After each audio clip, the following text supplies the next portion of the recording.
in Erev Shabbos, they tell the story of a new monk who came to a monastery. The rule was every 5 years you get to ask to say something. So 5 years goes by, they ask him, what do you want to say? He says, I'm cold. So they provide him with some blankets to warm him up, and then another 5 years go by and they ask him, what now? What do you want to say now? He says, I'm hungry. So they give him more food, they add some more food to his diet, and 5 more years go by and they ask him, what now? He says, I'm leaving.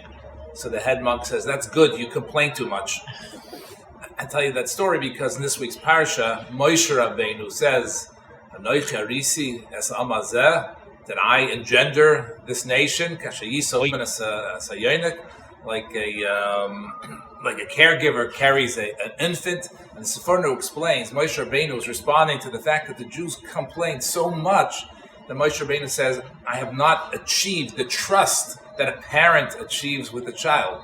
You see, a parent's job is to engender trust between them, that the child understands that everything the parent is doing is specifically for the child and not for the parent. Sometimes a parent sees a next door neighbor's child helps their parent when the car shows up with groceries. So tells their own child, why don't you carry the groceries like our neighbor's children do? That's not education for the purpose of the child. I'm jealous of my neighbor and now I let it out on my child.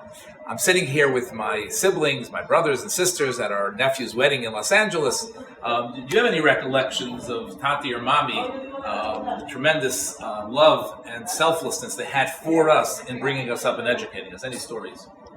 I can tell you a comical incident that happened once when we were walking on Murray Avenue and some kids from Greenfield started up with us. So we managed to run into a doctor's office and we called Mommy. And we told her that was happening, and she came running from the house, and she had the garden shears to protect us.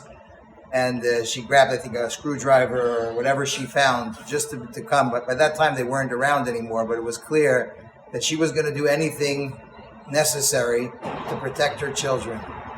That's true love of a parent to child, selfless love. That's what chinuch is all about. Have a wonderful Shabbos.